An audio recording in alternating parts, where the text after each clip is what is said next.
Welcome, episode 15 of the Small Truck Campers podcast. I'm your host, Spencer Hayes. We got a lot of awesome stuff to cover this episode. Thanks so much for joining me, and let's get into it. Why don't you grab your favorite campfire beverage, and let's hit the road. Awesome. Let's get on the road. Let's grab that campfire beverage and just crack it open. I just grabbed a fresh Guyayki Yerba mate, peach flavor, low sugar, high energy output. Love this stuff. Long road trips, long days at work, then come home, do some work on the Small Truck Campers Instagram website page, everything. Crack open a Guyayki, it just gets me through. And keeping it nice and cool in my Small Truck Campers koozie. Got to put a plug out there because these things are awesome. And while we're at it, I got the Small Truck Campers hat on. I got the sweater. I'm staying cozy. I'm staying equipped to rip, and I hope you guys are too. Thanks so much for joining me, episode 15 on this podcast episode. I'm so excited to have you all here joining me. I can't believe we're already at episode 15. That is so cool. I love looking back at all of the episodes. There's like a download page I can go to and just see how many downloads they're getting and see if people are listening to them. And man, it's so cool to see. And it's been incredible. It's been such a good journey. And I just feel like I've met the coolest people so far doing this podcast. And it's only 15 episodes deep. So like, there's so many more stories to be heard and stories to be told. I can't wait to connect with more people this year and just get more awesome episodes out to y'all so you can listen to it, you know, on your way to work, on a road trip, maybe doing some yard work, maybe doing the dishes. You can watch it on YouTube. So many ways to access the Small Truck Campers podcast, and really just keeps tying us into the community. The community continues to grow every day. Thanks to you guys. Thanks to your support. Thanks for spreading the word. Thanks for tagging people on Instagram posts. And thanks for joining the Facebook page. We've had some awesome conversations on the Facebook page already, sharing tips, tricks, and just rigs. I mean, who doesn't want to show off a rig? I'd like to show off every rig I have. So hop on the Facebook page if you haven't already. Join, super easy. All you got to do is hit join and keep the conversation going. That's like been so fun to watch. It's been crazy, the growth on that thing too. So we're stoked. I'm stoked you all are here. Thanks so much for joining me. Like I said, I'm in the Small Truck Campers hat with the sweatshirt, keep me warm. And while we're at it, I'm just going to show, if you're watching this or if you're listening, that's fine too, these little keychains. It was pouring rain here last week, like buckets, and I had some leather, and one of our followers makes little stamps for leather, and I put together these key fobs, and they're super cool because I hate losing my keys when I'm camping, or I hate not knowing where my keys are, because, I mean, that's the worst. So I made these with that in mind, where they're big enough to where you can identify them. They have this nice little clippy on one end. They kind of clip to a plethora of things, including belt loops, and they're sturdy. I put these rivets in there myself, and I freaking hammered them with like my 1-ton press to make sure that the keys would stay attached to the keychain, and more time having fun, less time worrying about keys. Do yourself a favor. Support the channel. Go grab one of these keychains on our website. They're high quality leather. Looks like 5 ounces. 5-ounce leather. That's like thick, on the thicker side of things. And it's all local materials, local leather from Napa, oldest hide house on the West Coast. And the hardware's from Tandy Leather.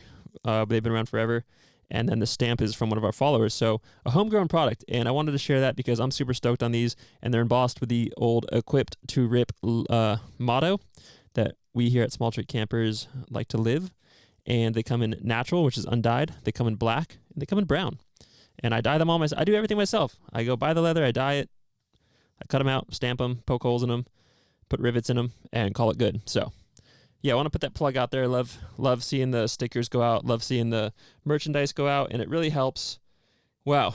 So let's talk about some truck camper news that's hot off the press. You may have seen it. I posted about it. I might even mention it in the last podcast. I forget.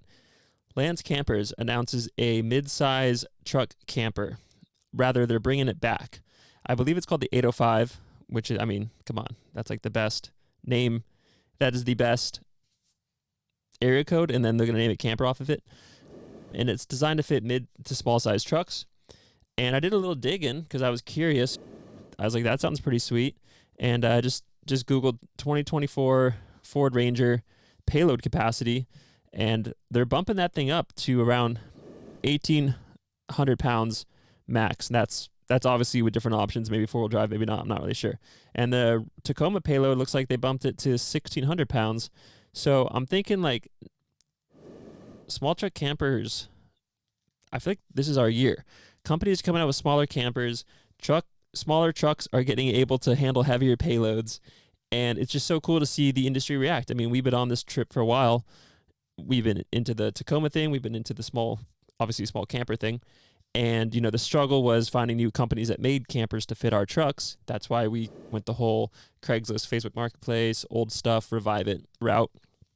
But nowadays, to see these new companies come out and make these campers specifically for smaller trucks like the Tacoma, like the Ranger, it's just really cool. And I feel like this year, with the economy, with COVID purchases selling off, like it's going to be a really good year if you're looking for a camper.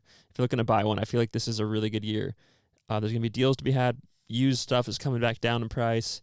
And I'm really excited to see how 2024 pans out for our community. There's going to be a lot of growth, but just the availability of campers and what we can look at and what we can dream and scheme about throwing on the back of our truck. It's going to really, I think, really reach a new level this year. So I'm stoked to cover it. Boots on the ground over here.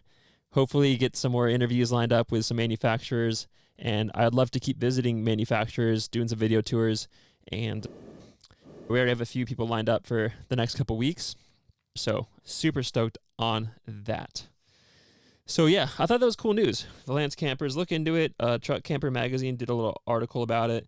And Lance Campers, I think they're located in Lancaster, California. So like Southern California, Palmdale, which isn't too far from my parents' house. So I'm going to see if I can go down there and pay them a visit and try to figure out what's going on, figure out why they're doing this, what good reasons they have for doing this, and what they see it all panning out to be. So stay tuned for that. That's going to be super cool if and when we can make that happen. And let's see what else. Another camper news. I did a walk around video tour of 4-wheel campers a couple weeks ago, and that video is almost ready for release. So I'm stoked to share that when that's ready. That's another thing I want to highlight, is just how these things are made, because there's so many questions I have about. I actually didn't even understand the full capacity of how a camper is made until I was walking around 4-wheel campers, and I saw it go from like aluminum square tubing to camper. I just couldn't connect the dots in my head with reading articles and looking at photos, and it wasn't until I saw how it's like welded together, how the skin is put on, how the insulation's affixed to the inside. It just made me connect the dots, and I'd struggle with that. I'd struggled with that for years, of how to connect the dots with how these campers are made. So it was just really cool to see that and dig into some quality control and just really quell some questions I had. And I'm looking to do that with some other companies too. There's so many manufacturers that are coming out that we just got to know, like, how are these things put together? That way, if you're looking to buy a camper, you can make an informed decision. Maybe this camper is better for you than that camper. Maybe you already have a camper. Maybe you're selling a camper. Hey, if you're selling a camper, throw it on our website. I'd love to help blast it out and get the word. I do want to take a moment and just thank our supporters of the podcast and of the community in general. First up, we got Guyayki Yerba Mate. This stuff's amazing. I usually keep a few cans within arm's reach, because this is the stuff I like to open up and crack open, and it just gives me the clean, like non-jittery energy to get through the task, and it excites me for whatever task it is at hand. So whether it's like a crazy amount of yard work, or getting the camper loaded up before a big adventure, or just my day-to-day, I love Guyayki Yerba Mate, and I couldn't be happier with their support of this channel. Next up, we got Grayl products, and these guys make awesome portable water purification systems, no bigger than the size of a hydro flask, and the concept's pretty simple. It's like an AeroPress for coffee, only you put in unfiltered creek or river water in the bottom, and then boom, you slap in this top part, and as you press it down, it forces that water through a filter, like an AeroPress, and out comes clean filtered water. So you got clean water on the go anywhere you are. That's perfect. Keep one of these in your backpack when you're going hiking, or you're on the campsite, you run out of clean water, head down to the creek, fill up, make some coffee. Life's good. And I couldn't be more stoked to announce that Poseidon Bicycles is now a supporter of the community, and I can't think of a better partnership, honestly.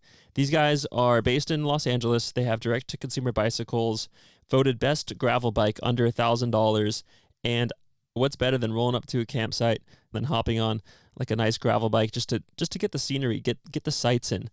And I think having a very durable bicycle that won't break the bank, but it'll put up with the abuse living in the back of your truck camper, and it'll allow you to explore dirt roads and beyond. I've had my Redwood from Poseidon Bikes for almost 2 years now, and I brought one on my ship during our last deployment, and we'd pull in a port, and I just hop on this thing, and it wouldn't matter if it was gravel, single track, even a little bit of like cross country downhill, this thing could handle. I'd ride it all through the Santa Cruz Mountains, and I love these bikes. They're bulletproof, the price point is great. In gravel biking, it's such a cool experience, and that opens a whole new world of possibilities. So check them out, Poseidon Bikes. I'll put a link in the description. All right, let's get back to the episode. So today our guest has used her rig in a really cool way to travel from workplace to workplace as a certified nursing assistant. And there's a lot of reasons people move into their rigs full time. There's a lot of adventure to be had with life on the road. There's a lot of questions that can be answered with life on the road. I forget who said this quote, but the quote is, "I went searching for truth, and truth rewarded me." And I feel like there's so many truths to be learned on the road. Whether you're the bits of loneliness by yourself, there's just time for learning there, the silence. There's a lot of opportunity to obviously meet people, but just to really you can't escape from yourself when you're on the road, especially when you're by yourself. And a lot of people that I've encountered through the page and everything that do full time it, there's usually some really cool story behind why. Obviously a change of pace. Yeah, obviously COVID was a good reason. But there's been some interesting people that I've talked to that use their rig as a way to, not in a bad way, but a way to cope with the world and kind of search, find peace and find ease with being on the road, which I can relate to. I mean, there's so much to see. There's so much I want to see. There's the restlessness that gets erased when you're on the road. So that's the basis for this episode. We have a really cool guest, and I'm excited for you guys to hear the conversation. And there's a lot of anxieties and there's a lot of uncertainties when we are going on the road, when we are leaving for a trip, whether it's for the weekend or for a month long or full timing it. There's tons of questions that we have. There's tons of preparedness. There's tons of things we got to do in order to get the rig ready. And what this all kind of boils down to in this conversation is our guest today, Rebekah Waters. She has got a really good story that I'm really happy to share. It's not our standard, but it has to do with addiction, alcohol use to cope, depression, anxiety, and how she's come out on top of all of that, using her rig as a means to quell some of these anxieties, and also traveling from destination to destination where she works as a certified nursing assistant. And I wanted to just preface that because this episode talks a lot about alcohol use, my alcohol use in the past, her alcohol use, and ultimately narrowing it and defining it down as alcoholism or addiction to alcohol. So there's a lot of good insights there. We talk about ways to deal with anxiety, tools you can use, and her kind of journey and how she's experienced this new life with her truck camper. So I'm excited to welcome our guest, Rebekah Waters, onto this episode 15 of the Small Truck Campers podcast, and I hope you enjoy. Well, I'm on the line right now with Rebekah Waters, calling from somewhere in between Missoula, Montana, and Butte, Montana. We're not exactly sure where. It's top secret at this point. And I just want to invite Rebekah to the show. Rebekah, thanks so much for making time to join us. Thank you for having me. I'm super excited. Yeah, it's my pleasure. So let's just start out. Where did you grow up? What got you into camping, and what was your upbringing like? So I grew up in Pennsylvania, like the South Central area. Grew up camping, fly fishing, hiking, all of those good things. I am an only child, so I spent a lot of time alone or with my grandparents, fly fishing and camping. So pretty much alone. And then I graduated high school and I just really wanted to see more of the US and not just stay in Pennsylvania. So I became a travel nursing assistant. And for the last 6 years, I've just been all over the western part of the United States and some of the middle, like Midwest areas. Oh, that's awesome. That's super cool. What does that lifestyle entail? Are you on 3 to 6 month contracts? Are you getting housing allowances, or just kind of what's that lifestyle entails? Yes. So typically, like I do anywhere from 8 to 13 weeks. So like 3 months is my max. We do get housing It varies for every company. One of the main reasons I did this lifestyle was so that I could enjoy more of what I wanted to do and less of constantly having to find housing or not know how much I'm actually going to get because our housing stipends do vary. And I like the mid or the Mountain West. So, like, the towns are a little bit more expensive. Ski towns aren't cheap these days. Yeah, 100%. Not getting any cheaper either. No. That's awesome. So, are you so you're driving around in your rig and you're getting to pick up these contracts, these jobs for, like you said, a few weeks, up to 3 months max. Do you get any say over where you wanna go, or does the company assign you? Like, could you say, "Hey, I wanna go to Vail, then Breckenridge, Mammoth," or is it like, "Nah, you're going to Reno and then, Sacramento afterward?" Sometimes I think if you are like the type of person that can say what you want and like talk about those things. When I first started, it was a little harder. Your recruiter is basically like your go-to person for that. I just tell my recruiter like, "Hey, I this is where I want to be." Sometimes you do have to compromise as far as the pay goes, but for the most part, I've been pretty fortunate that I tell them I want to go to a ski town in the winter, and that's where I go. So, Ah, that's cool. yeah. What a cool way to combine, like, your passion for travel and being on the road, but also your, like, career and, uh, a steady income kinda thing. I think a lot of people it's hard to thread that needle, and it's cool you've been able to figure out this path where you're able to combine these 2 things that your job and then your lifestyle and combine it into one. I think that's really cool. Yeah, 100%. It does have its downsides. Like, there are days that I wish I could take a nice long break from healthcare. But again, it is nice to have a steady career that can keep you moving. Totally. What what specialty do you have in nursing? Or do you have a specialty, or are you like a general, Um, nursing? I'm not too sure about the industry. so I've done everything, but I actually do long term care. I really enjoy taking care of elderly people. So I've been a CNA total for, I think this is 16 years, 2024. I've worked in hospitals and ERs, but I do prefer long-term care. Don't know why. I love old people. It's awesome. I'm sure they get a kick out of having you help them out too. That's gotta be super rewarding. It is. It's a very rewarding job for sure. Wow, that's great. So let's talk real quick or real long. Let's talk about your rig. We put it up on the Instagram about 2 weeks ago. And why don't you just tell me about your rig, how it came to be? I know the camper's like a custom one-off made in Colorado, and why you chose it and how it's working out so far. Yes. So I had a Jeep and I originally lived out of the back of it for like 3 contracts. I My dream truck was a Toyota Tacoma, but I wanted what I wanted and it took me a while to find. So I found a 2021 6-speed manual transmission, TRD Sport in the color I wanted, which was also hard. I picked it up in Pennsylvania. My dad and I spent probably 2 or 3 days redoing the brakes, rotors. We put upgraded versions on for higher weight capacity. And then my original, like, Toyotas come with a pretty decent suspension kit. So I upgraded the bump stops first till I got out to Colorado. Because originally I lived out of the back of a truck cab until I came across this rig, which is a interesting story. But yeah, I found it like a week after I got back to Colorado. I was on an assignment there over the summer. It was custom built in Edwards, which is like Vail area.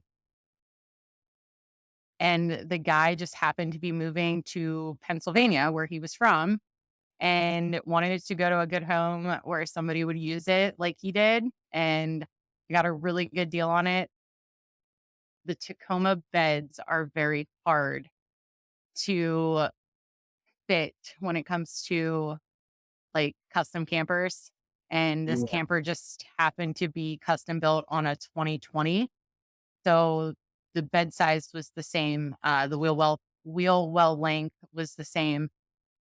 And yeah, it's been perfect. I absolutely love it. There's a few little unique things about it that I just don't think I could change. But so far, I just spent most of the winter, well, the winter that we've had anyway, out of the back of it. And it's great having my house attached to my vehicle. Yeah, 100%. Mhm. And I mean, that's incredible. So you got the 2021 Tacoma Sport with the 6-speed manual transmission that you wanted. You waited, grabbed that truck, and did a little bit of work with your family, getting it up, getting it ready. You knew you wanted something. Yeah. Um, and then how did you find this like custom made camper for it? Was it on Craigslist or Facebook or It just was ordered? on Facebook Marketplace. I was scrolling every day trying to find something that fit the payload capacity, even with like the upgrades that I did. And it was like 10 o'clock at night on a Friday. And I just did not stop messaging him until he messaged me back the next morning. And I was like, I'm taking off work and going down to pick it up. So it was a And very quick thing yeah, did you purchase it in Colorado or Pennsylvania? in Colorado. In Colorado. Okay, cool, cool. And I'm looking at I just pulled it up on my phone right now, the pictures that you sent. For our listeners, you have the 6-foot bed, it looks like, on the Tacoma? Yes. Access Okay, cab, cool. 6 foot. Yeah, perfect. So, yeah, for our listeners, it's a non-cab over camper, but it does have, like, a wedge style pop-up. So the camper portion ends where the truck bed ends, but there is a wedge style on top, and it definitely looks really cozy, and it looks super well built. That's, like, what a find. That's so I cool. know. Yeah, I could not pass it up. And it's roomy inside. It actually has a bunk, although I think it was made for like a child. So I use it for storage. Yeah. But it also has uh like an adjustable platform bed. So you can sleep in it single, which gives you a lot more room, or you can sleep in it as a double bed, which is how I have it set up. But yeah, he did a very whoever built it did a very good job. Yeah. That's awesome. What a cool story, and the fact that it was, like, going back to Pennsylvania too, where you were coming from, it's like this Uh, weird, like, serendipitous I fortune. I was just gonna say, like, I don't know, the stars aligned and I there was no passing that up. Yeah, and that's incredible. So you're using this thing are you skiing? Are you snowboarding? What are Snowboarding. you into? Snowboarding? Yeah. Hold on. Yeah, I'm actually on my way to Colorado to snowboard. Right on. Where are you going? I think Aspen, I've never been. A little place called S. Yeah. I don't know, I hear good things, I've never been, I like to try new things, so I'm gonna go see what the snow looks like down there. Nice. So when you're on these jobs working, helping Mm. out these as a caretaker, because I have a buddy who's actually a caretaker as well. Are you like crashing at their house or are you crashing at in the rig? Or are you crashing at like a hotel or like how's that all work? So, I spend most of my time in the back of the rig. Most hospital friend most hospitals are friendly as long as you just let somebody know, like the person in charge. And then obviously I don't work every single solitary day. So the days that I'm not working, I just try to find dispersed camping. I was fortunate enough to be in the Panhandle Northwest. Their ski resorts are extremely camper van, truck camper light friendly. So I would just crash in the parking lot and then wake up the next morning and go snowboarding. But most hospitals are very okay with it. I have not yet had one that said no to me sleeping in the parking lot, but it could happen. Most Yeah. hospitals have a restaurant or a cafe, so you get coffee in the morning, food situation sorted, and then you're working too, so it's not like you're just hanging out in the parking lot. Yeah, that's a cool setup, and I think some people who are looking to combine their passion of like a nomadic lifestyle, but also the need to just have income, I think that might speak to some people in terms of like a cool career, a career choice. Yeah, I love it. I think that I know I'm not the only CNA or nurse that does it. I actually have come across a few in my travels and they do pretty much the same thing. Sometimes they'll pay for resorts. like the RV hookups. I'm self-contained, so I'd rather not have Yeah. to drive back and forth. Yeah, totally. That's cool. That's super cool. And a little confused here on your Instagram profile, barrel racer, PA. Were we like were you in horseback riding or something? Yes, my horse passed away in 2020. Oh. I rodeoed and barrel raced up until I think 2015. Okay. It's pretty cool. Yeah, it was a very different lifestyle back east, but yeah, I grew up on a farm and we had horses, so just the next fun thing to do for adventure. Yeah, totally. And did you notice, I mean, that would, to me, the cowboy or ranch rodeo scene, if you will. There's like a lot of intersection there with truck campers and the rodeo lifestyle.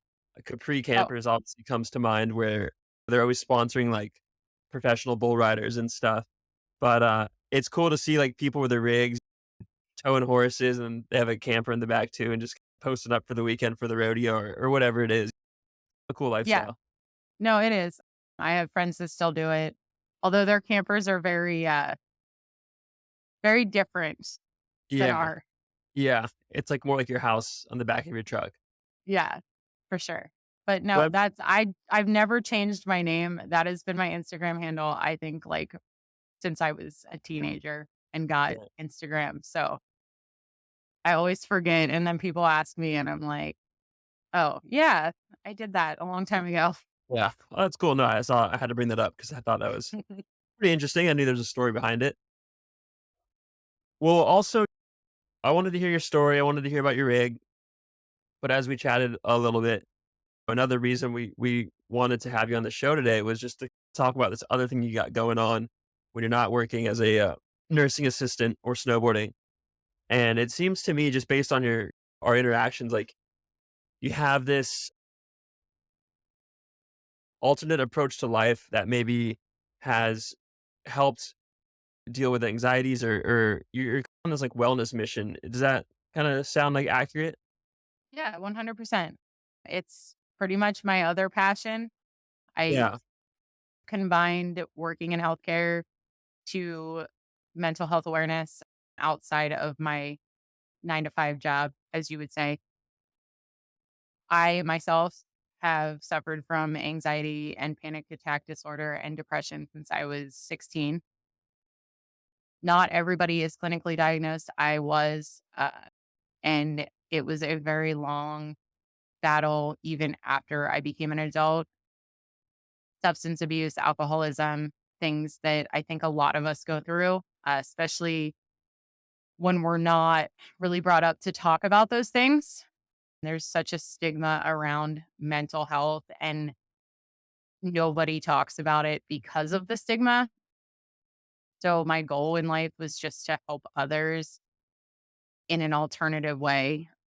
Medicine doesn't work for everybody, AA does not work for everybody, but there are ways that you can approach life and get around having anxiety. It is something that we live with and something that is never going to really go away, but you can overcome the struggles that you face with anxiety or depression. Yeah, I think definitely that resonates with me. I'm sure our listeners as well. So I definitely want to dive into that for this episode. And you said Yeah. you were clinically diagnosed at age 16. Yes. Was that with depression and anxiety? Depression. And then whenever I was like maybe 19, I had tests done and they did tell me that I had anxiety. I'm in my 30s. So back when I was a teenager, doctors weren't really, it was more prescribe than treat, like the actual problems.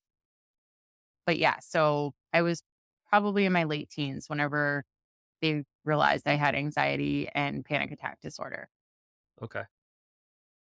Yeah, that's got to be. I mean, it's tough at any age, right? But at your teenage years when you're in high school and there's just so much like going on, and this was probably even before like Instagram and Facebook were as big as they are now. Yes. But yeah, that layer too. I think it was What MySpace. MySpace? Right. Totally. MySpace ruined my life. I Um, know. so many sleepless nights over my top 8. Oh, I forgot all about that. Yeah.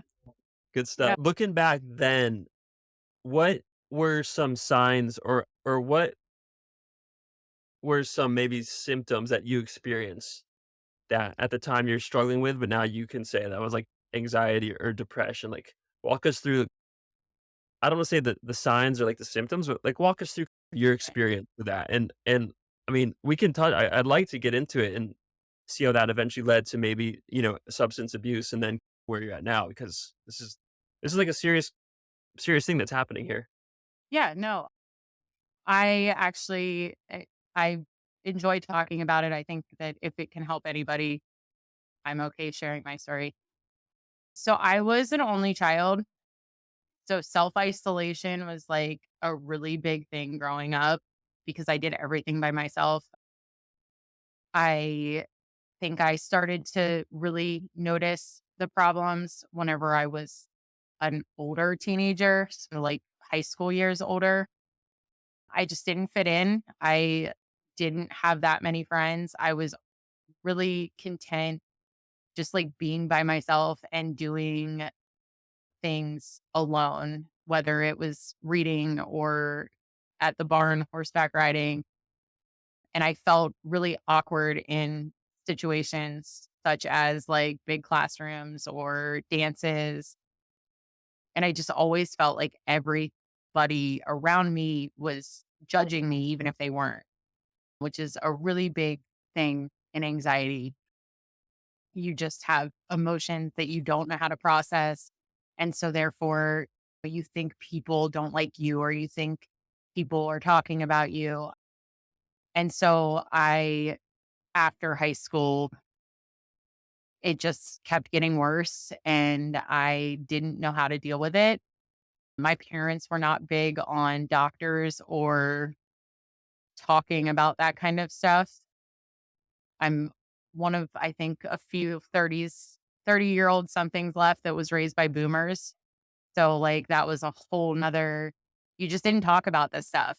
And if you did tell your parents that you thought you were depressed, like, it was pretty much just talked over most of my middle school and high school years. And so it was more I was left to myself to figure out what was going on.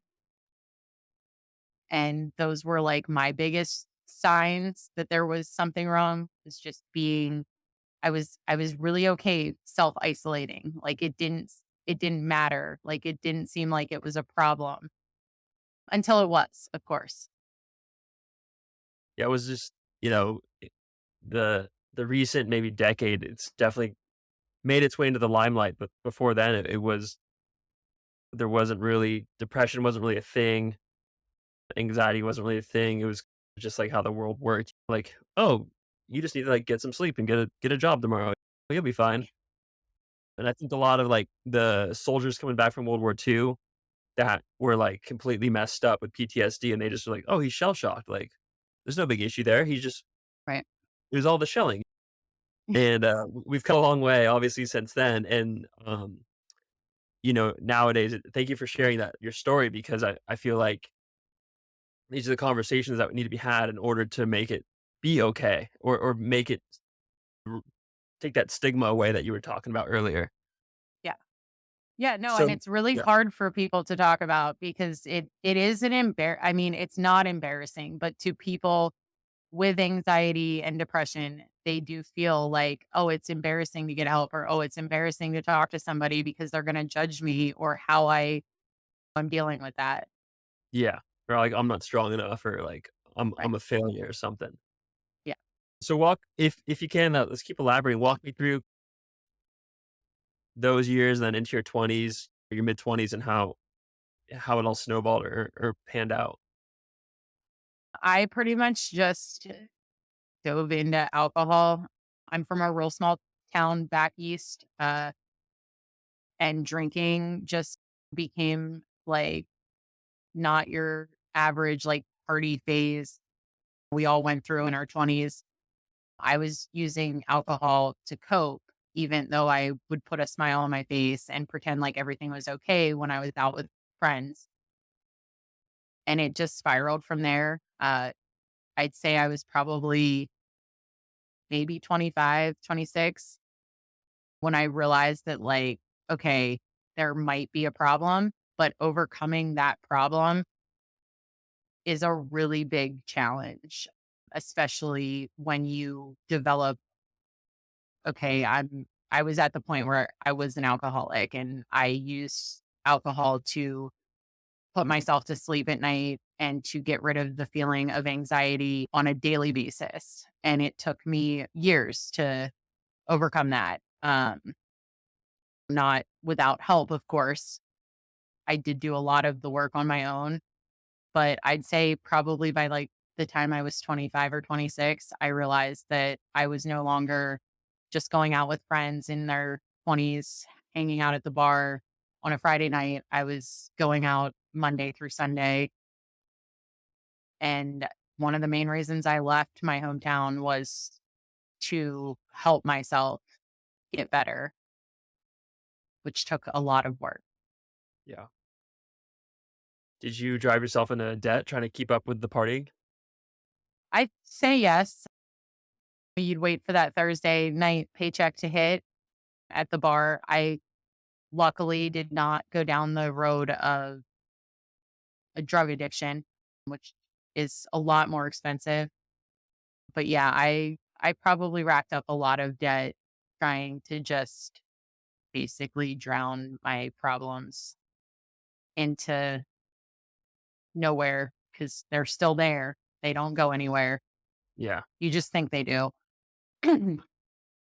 Yeah, I mean, that story definitely hits home. And I think looking back at my life, certainly in my early to mid 20s, they say like, oh, hide behind alcohol and stuff. But in those moments, you're not like, oh, I'm gonna have a drink and hide behind my problems. You're just like, I'm gonna. I remember I had like phone calls that I didn't want to take, but I was like, I have a phone call. Like, oh, I'm gonna like have a few beers and then take that phone call. But I have a lot of anxiety as well about the phone call, or it's not as like black and white as like, oh, he's using alcohol to hide out behind his problems. And I think it gets a lot more convoluted when you're in your 20s and people. It is somewhat the norm to be Hmm. drinking on weekends and going out every Friday, Saturday, Sunday, maybe Saturday, then that turns into Sunday fun day, and then you need a drink on Monday just to get through it because you're hungover, and then Thursday rolls around and it's like $2 Thursdays or whatever. Yeah. There's It's always a drinking day during the week yeah, for sure. totally. Taco Tuesday, and yeah, that's I feel in a similar boat, and 25, 26 is when I was like, "All right, there might be a problem here," when Yeah. you're cracking a beer on Sunday morning just to get through the day, and it's normal for you. Right. No, that's exactly where I was. And I think a lot of us age groups, like over 30s, we really didn't start to see like what anxiety was until we did get older. Because again, you're in your 20s and that's like the norm.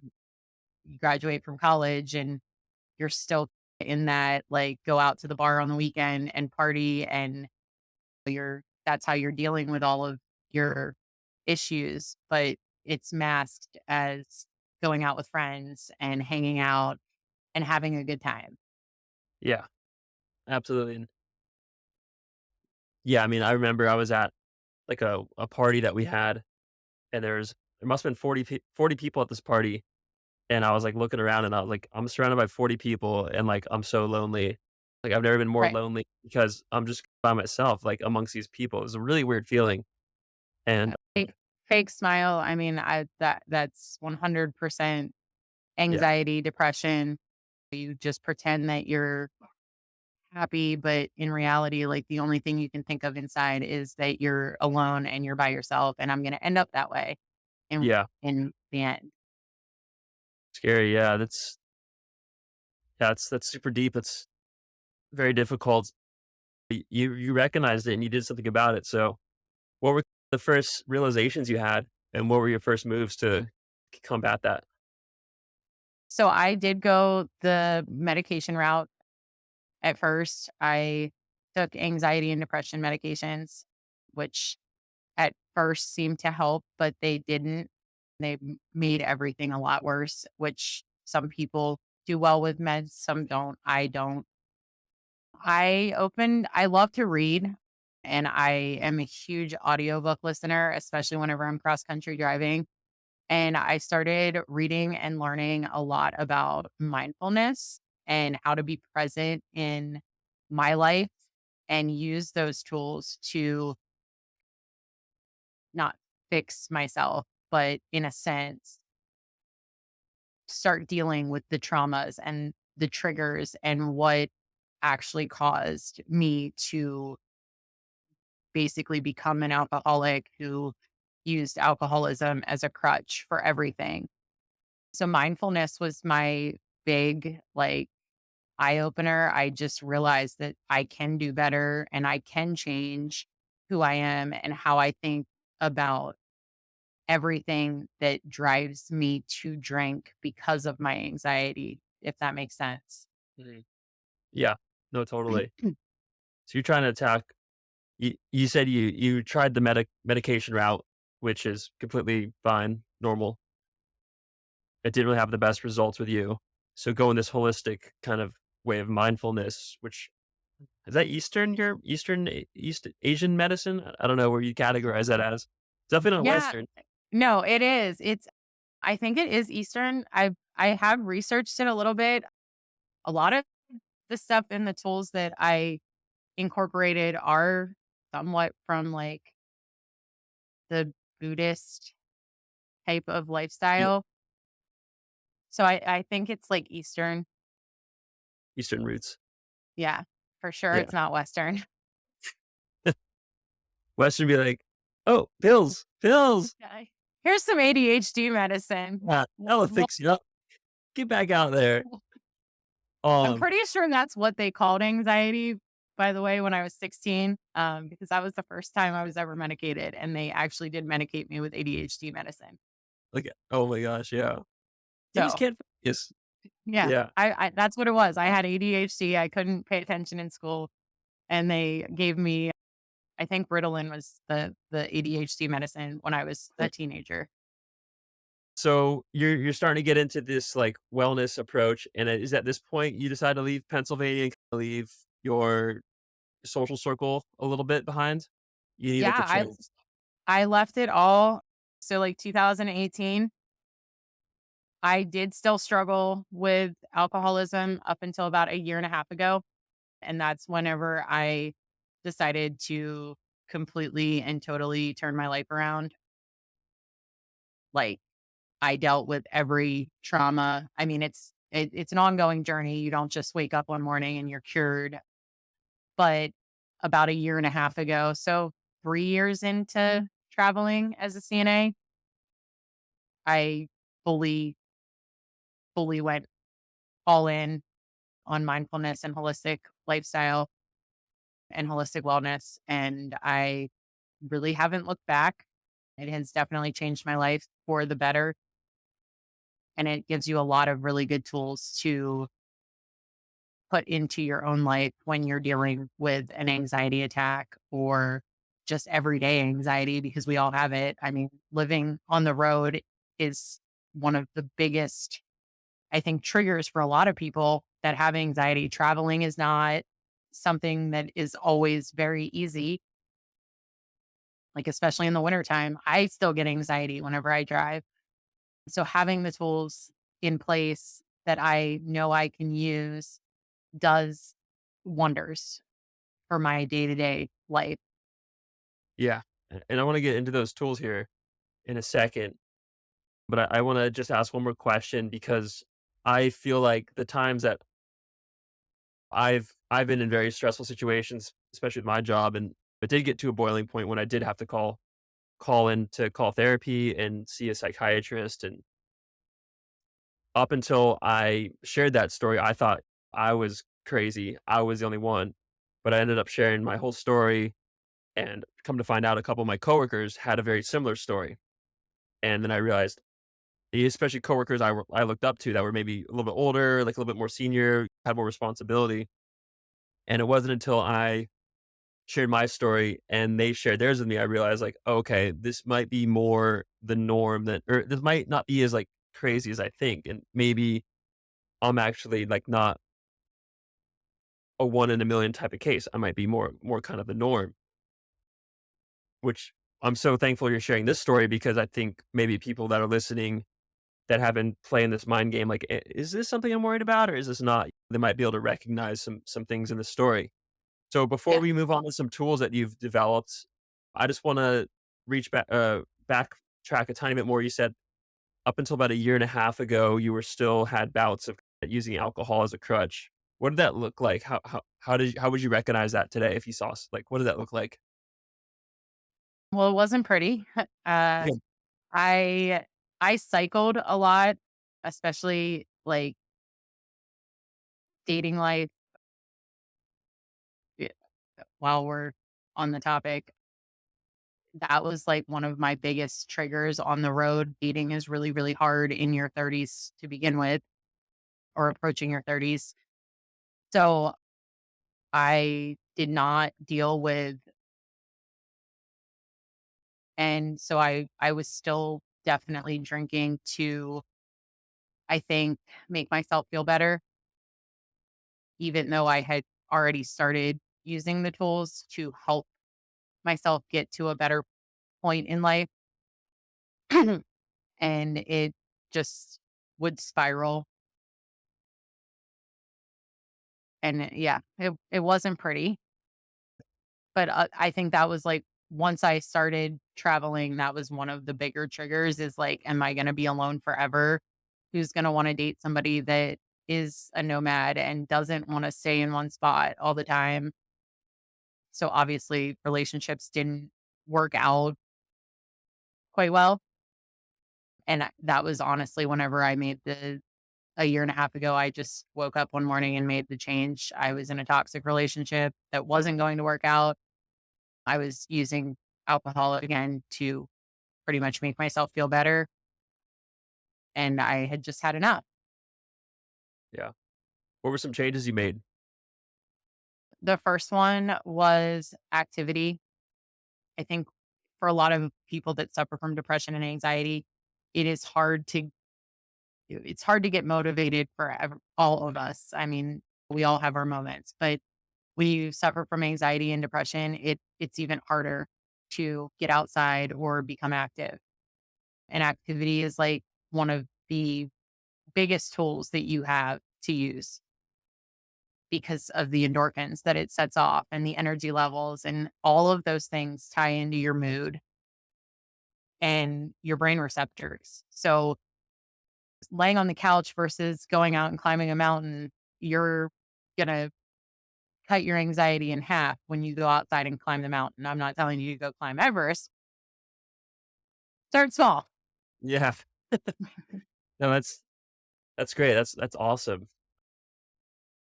So yeah, that was about a year and a half ago, and then you started really implementing these tools and making some big changes. So on your kind of quest to quell these depression or anxiety attacks or panic attacks, let's talk about just some tools that you've learned or developed that really work well for you that maybe we can share with our listeners.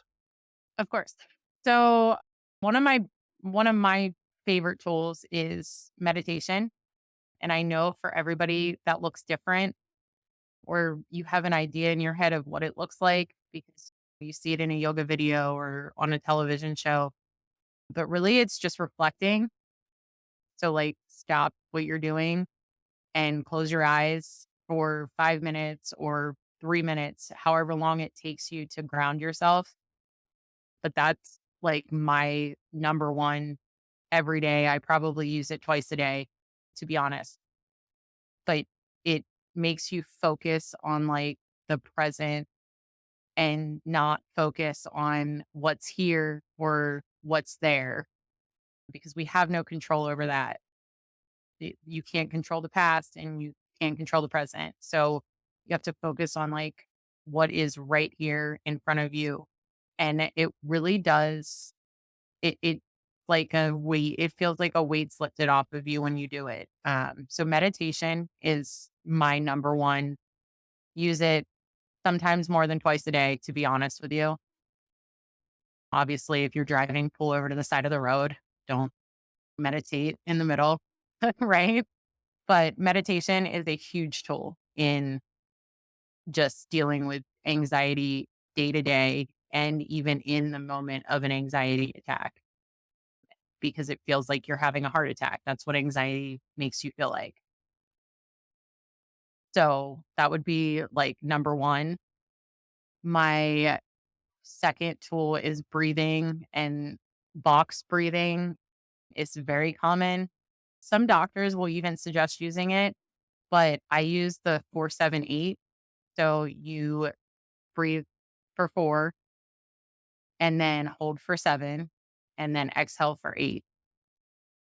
And I do that whenever I'm having an anxiety attack. It is a really good tool to use because it helps you just relieve the pressure that you feel in your chest, which is anxiety.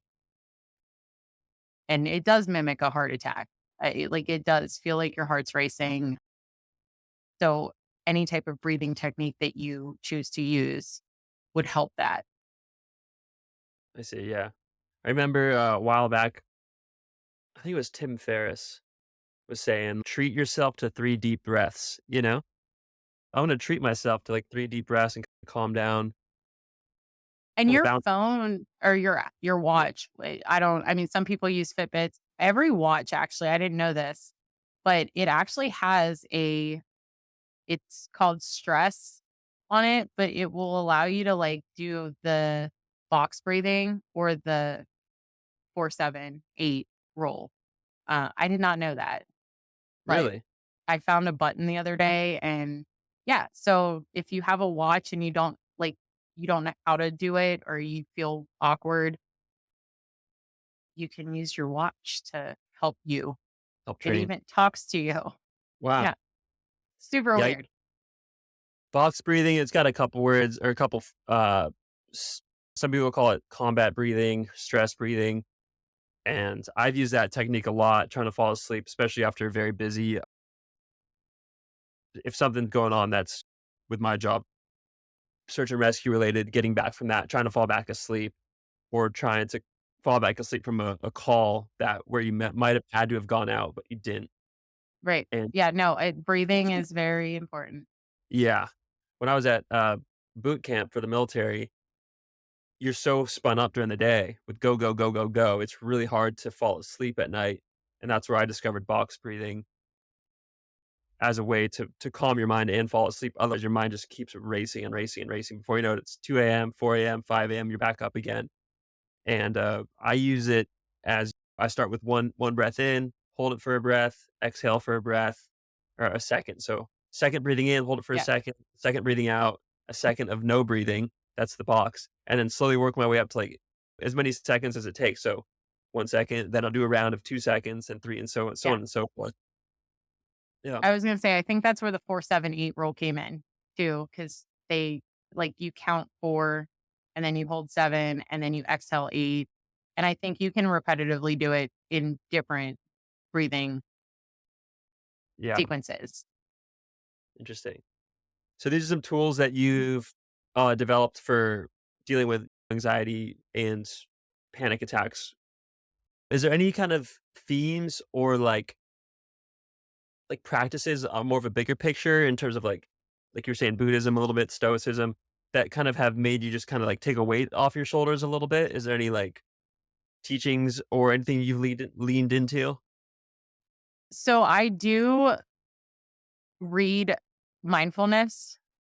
It's a great there's a lot of different books, but Olivia Telford has an incredible book that I have used. I still read. It looks like a high school book we had where the pages are marked up because she does incorporate all of these techniques that I use. but she explains them in detail. So that would be the teaching that I use to this day. And I just love reading her stuff too. But I definitely recommend it for anxiety. Mindfulness is a great tool to have and to use on a daily basis, even if it's not for anxiety and depression, if it's for something else. Yeah. No, that's wonderful. Have you dipped your toes in the stoicism kind of movement at all? Not yet, but I have been like slowly reading about it. I've been a little busy and I didn't want to take on anything new, but I've Yeah. heard really good things about it Yeah, and I would like to learn. there's some good stuff there. There's a nice podcast I think Ryan Holiday does. It's like daily stoic readings, but there's a lot of good just phrases and sayings in those teachings that have helped me out a lot with when I've had anxiety attacks. Um, like don't worry about something before it happens because then you're worrying about it twice, kind of thing. Like Yes. don't worry about it happening. Like oh, this could happen, this could happen, this could happen. Like don't worry about something that might happen because it might not even happen, and then you've just worried for no reason. Just little things like that. Little like or when someone says something and maybe I take it the wrong way, and Yeah. I'm like, oh my god, that person hates me. Like I'm an idiot. Like I failed. Like Yeah. whatever it may be. Just having those little teachings I wish I didn't come as prepared as I should have, but it's another good movement I've discovered as well as wellness or mindfulness on the journey to like enlightenment and just not carry on these burdens and these bags of like anxiety. So Right. Well, and I mean, it's something that is always, it's never going to go away. It's not curable. So it's just finding what works for you as an individual because we're all different. And yeah. that's why it's so important to like read and open your mind to new things. I think besides eating healthy and being on the wellness track, that does a lot no matter who you are with anxiety. And that is a great, I mean, it's great for everything. Your health is important, but I for sure will look into that podcast because I have been, I have been looking at learning about it. Yeah. It's one more thing to keep up with and keep learning about, but it's good stuff. Yeah. So I want to fast forward from when you first from a year and a half ago until kind of today. How are you feeling compared to when you were using alcohol? What's your relationship with alcohol like? How are you feeling in terms of like confidence about the future? Like, where's your head at these days? Well, I was super anxious about doing this. Okay. So thank you for making me feel welcome. Yeah. It's the first time I've ever like been on a podcast. So I was a little anxious. My first time. No, I'm just kidding. Yeah. But yeah, yeah. I see myself like just helping others. It's what I'm passionate about. What else did you ask? I got sidetracked there. That is So, ADD. how is your outlook on the future? Because that's a question that I have to do a survey once a year about like my mental health, and it's like I feel good about the future. I feel bad about the future. How do you feel about like where you're at now, the future, and how is your relationship with like alcohol today? Okay, so my relationship with alcohol today is non-existent. I haven't had a drink in about a year and 5 months, I think. I don't have any problems being around people that go out. Obviously, as a skier or snowboarder, you're at the lodge. I was just up on the mountain yesterday with some friends. They did shots. I sometimes will order a complete NA. Athletic makes a really good NA, and it does help sometimes. I think everybody has their own way of, if they're sober, how can I be around it? But my relationship with alcohol is, I think, great. I don't have the desire because of the lifestyle that I've chosen to want to drink. I don't miss the hangovers. I don't miss feeling like complete and total garbage. As far as like, where do I see myself? I am so in the, I take things one day at a time. because I don't like to overwhelm myself. But I definitely think that I will still be healthy, happy, alcohol free, and living a mindful, sustainable life and helping others. Awesome. That's a really good spot to be. Yeah. How have you helped others? I spend pretty much every day working with elderly. So I help them at the end of their lives. I don't Yeah. think anybody really wants to be in a nursing home. So I think having that smiling face every day helps them. And I really just promote mental health awareness. I do work with some individuals who come to me and ask for help. And it's pretty much just the mindfulness way of life. How can you create, because we're all different, we're all unique, and all of our stories are not exactly the same. Neither are our bodies. So how what they want they can get to with developing a routine in mindfulness for them. It's awesome. That's really cool. It's extremely difficult to pick up, quote unquote, pick up the phone call and ask for help. It's Yes. the most, it's demoralizing. It makes you feel like you're nothing. I've had to make that phone call before, like I mentioned earlier. Yeah. And it's hard. And it's very hard if you have to actually pick up a phone and make a phone call and dial a number and hit call. Yeah. What if someone's listening here and they want to reach out to you and maybe they don't want to pick up a phone and call like 1-800, whatever the number is. Yeah. What's the way that they can get a hold of you to maybe to seek some guidance in their journey? All of my contact information and email is on my Instagram page, and they can just feel free to message me. No questions asked. It's hard, it's scary. It can feel absolutely embarrassing to tell your story or talk to somebody about your story. I understand that. I have gone to counseling, I have talked to others. So I completely and totally understand where you're at and why you're not reaching out. But if you are in need of somebody to talk to, don't hesitate to do that, because it's the first step to helping yourself. Awesome, Rebecca. Thanks so much. And I'll link your Instagram and I'll even put your email address or some way to contact you in this Yeah, description 100%. box. So people can just tap, copy, paste that and just fire off a quick email if they need to or they want to. Yeah. Yeah, I just want to wrap up the show and just say thank you so much for sharing your story. I know it's hard to share those stories, but it's just so great that you were able to share it confidently. And it was so good to connect with you. I'm thrilled that we made time to make this podcast happen. So thank you Thank so you much. so much. You made me feel welcome and it definitely helped. So thank Awesome. you. Yeah, and I invite everybody to be on the lookout. You can see her rig obviously on her Instagram page, on our Instagram page as well.